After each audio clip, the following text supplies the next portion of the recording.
Hey everyone, hot one out there today. Keep that fuel going. Let that hot humidity fuel your anger. Get out there. Like I'm out there right now. Just keep being active, okay? Been trying to spend about an hour or so a day at least reading some articles, doing some research, signing petitions, watching videos where the revenue goes to donating. That's a great way to donate. Today on Facebook, they are contributing $19, which doesn't sound like a lot. It's obviously significant to June 19th. Juneteenth, you should know about it. But if you post on Facebook right now, basically they'll automatically contribute $19 to a campaign of 3 choices that they're backing.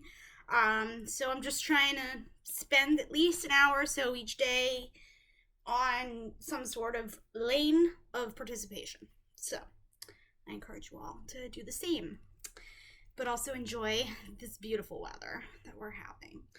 Okay, so welcome back. So as I said, our next chapter is the policemen in society.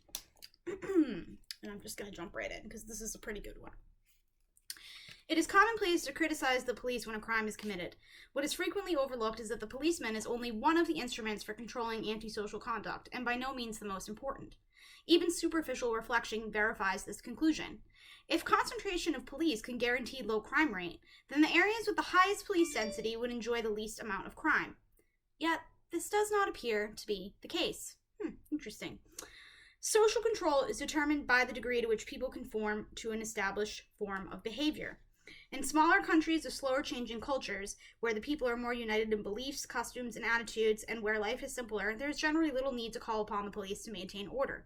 There is less of a need for jails or mental institutions, since aberrant conduct can be handled by the existing social structures within the community. Since everyone knows everyone else and is dependent upon everyone else, public esteem is very important, and this inhibits conduct that would occasion disapproval. In such a society, young people grow up knowing their respective roles, and they learn the uniformly held set of values as to what is right or wrong. If there is a person who serves as a policeman, he is supported by the fact that he is enforcing legal standards, but also moral ones that are accepted by the community.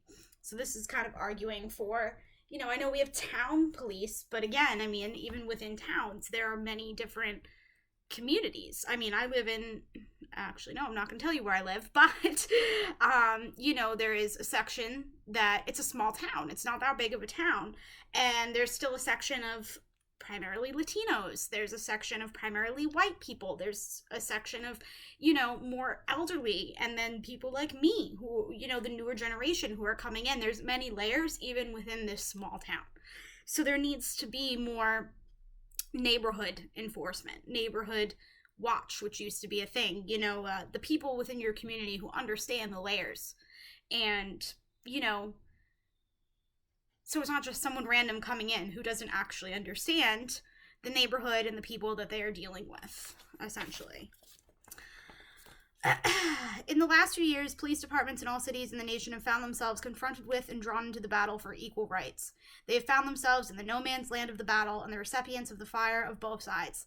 Yet if they are to do their job properly, they must continue to remain in that position in order to carry out their sworn duties and protect the peace.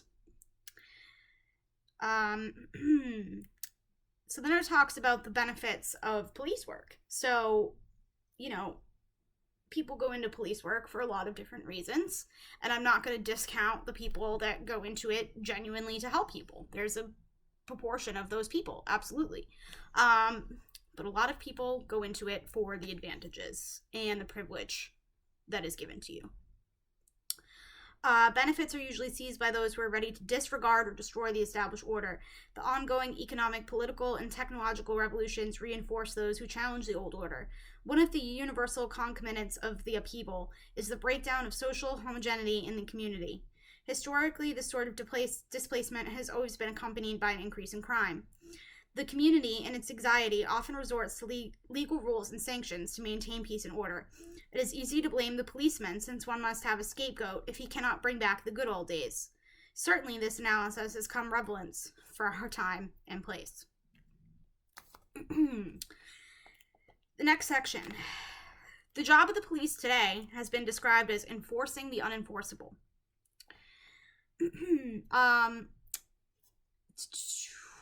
It breaks down the morale of the task force to have an assignment that cannot be carried out, particularly if the community does not really expect to have it effectively performed. In these situations, if a police officer takes action, he appears as a hostile force acting in opposition to the community.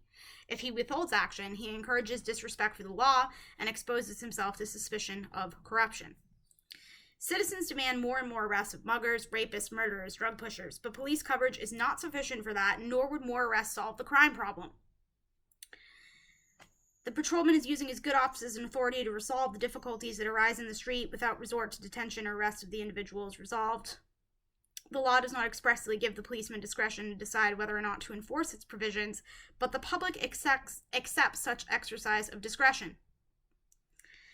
It talks about when you're pulling someone over, how they can treat you, depending on the story of how the motorist affected him. This gives the policeman tremendous social, moral, and administrative power. In some areas, the police may be less strict with respect to gambling or assaults or loitering. In other places, more strict. The policeman may be influenced in his decisions by the class of people involved or by the nature of the alleged offense. The policeman may be more strict with recognized criminals or with those segments of the population that he considers a greater threat to the police than others. The policeman may not act because he has not mastered all the intricacies of the increasingly complex criminal law, or it may be that he cannot keep up with his volume.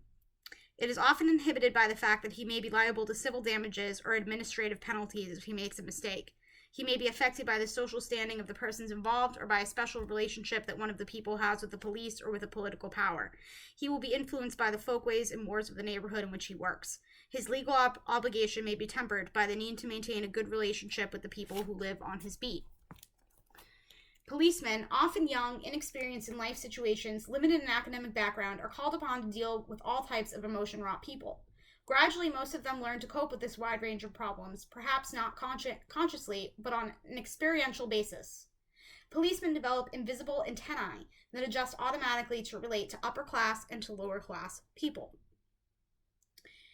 The policeman himself may not be aware that he is making such a distinction, but his manner, his speech, his way of confronting a situation will usually vary depending on his social evaluation. It is true that a policeman should function without respect to class. All persons should be treated the same way. But realistically, it is as difficult for a policeman to step away from the social situation as a picture from its frame. Unfortunately, if the policeman has encountered difficulty with members of one social group rather than another, he is liable to categorize the entire group as troublemakers. Of course, what constitutes trouble to a policeman depends to a considerable extent upon his own social, political, and economic predilections. Thus, a policeman prejudiced against Mexicans may approach an area where Mexicans reside with a predisposition to find trouble. In a society in which the ethics of the marketplace are don't get caught, the policeman, a member of the same society, is as vulnerable as anyone. Belief in police corruption is shared alike by the citizen in the ghetto and the citizen in the luxury apartment on the east side. The police cannot really be effective if they do not get cooperation from the public. If minority groups are suspicious about police attitudes toward them and are in fear of physical violence at the hands of the police, the value of the police department is in serious jeopardy. It is possible, perhaps probable, that claims of police brutality are exaggerated, but claims of such violence occur and reoccur. Minority groups frequently lack confidence in the willingness of the police to give protection to their communities. Even enlightened and high-ranking police officers seem to lose sight of this fact. I think I'm going to stop there because I'm only about halfway through the chapter, and that's a lot to unpack already. All I know is, sounds like, it just, you tell me, sounds like it could be written today.